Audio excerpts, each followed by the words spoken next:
Olá, queridos amigos internautas, saudações fraternas. Eu sou o professor Domingos, editor do canal Weberiano Brasil.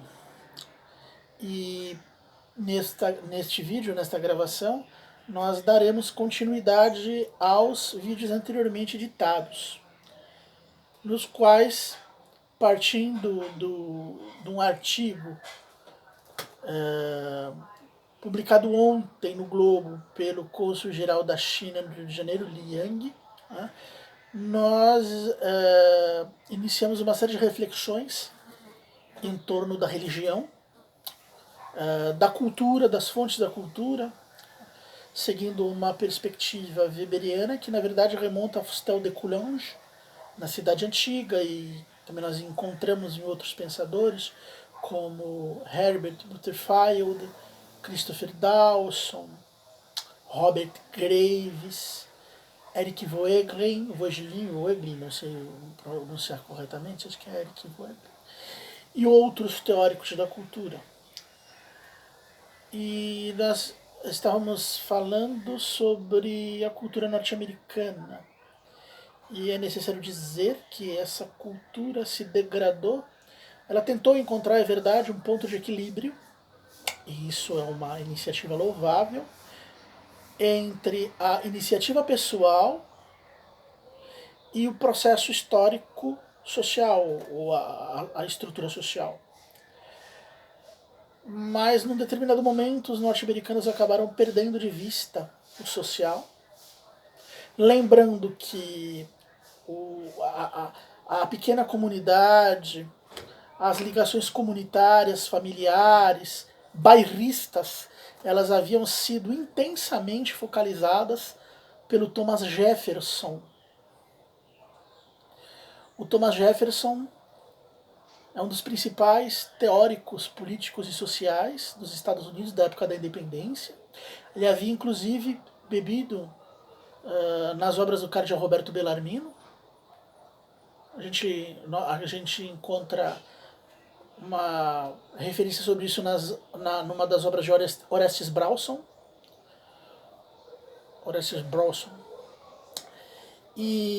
Mas é interessante salientar que o Mao Tse-tung, que foi o cara que implantou lá o comunismo na China entre os camponeses, Mao Tse-tung, ele havia lido, durante a juventude, ele havia lido as obras do Thomas Jefferson e ele admirava bastante o ponto de vista do Thomas Jefferson, como admirava também essa tentativa, essa fase mais ou menos equilibrada da cultura e da sociedade norte-americana, pelo menos representada pelo Thomas Jefferson.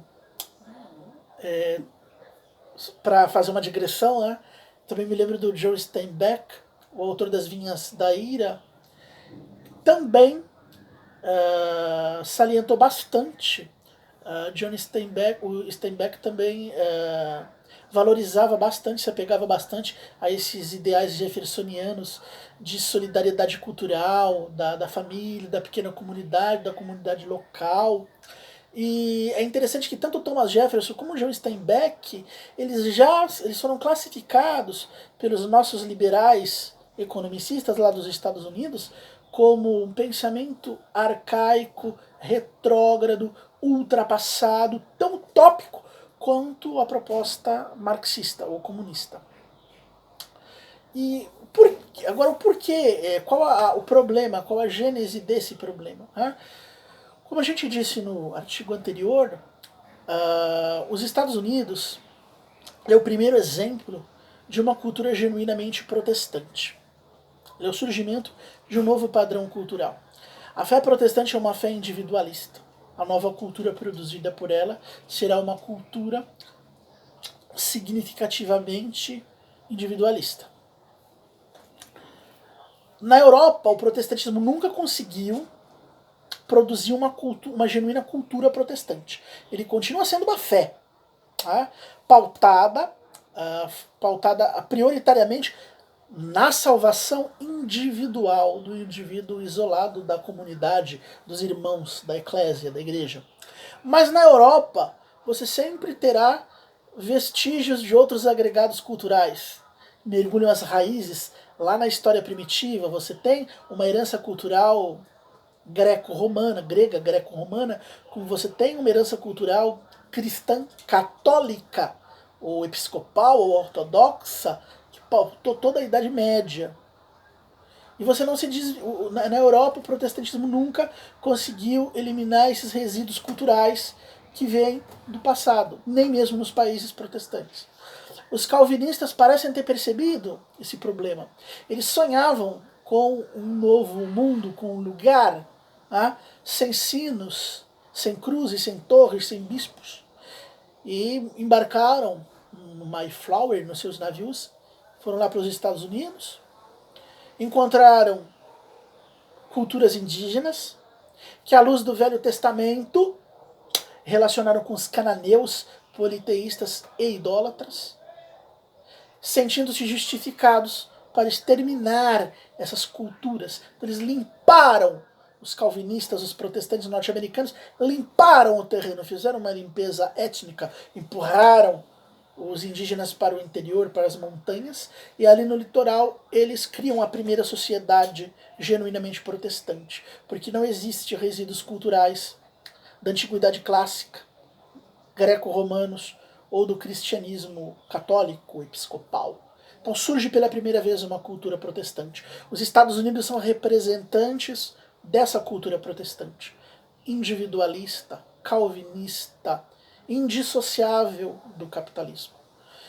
Essa é a proposta cultural dos Estados Unidos, é uma proposta cultural fundamentada na fé protestante.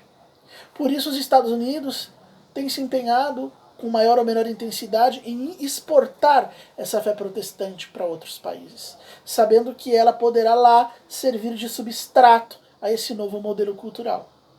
O primeiro Roosevelt, quando esteve na Patagônia, ele chegou a chorar, ele chorou, porque ele pensou em toda a extensão do continente americano, do norte a sul. Disse, nossa, e bem que isso poderia ser conquistado, dominado por nós, mas há um impedimento. E ele disse, a Igreja Católica, eles são católicos.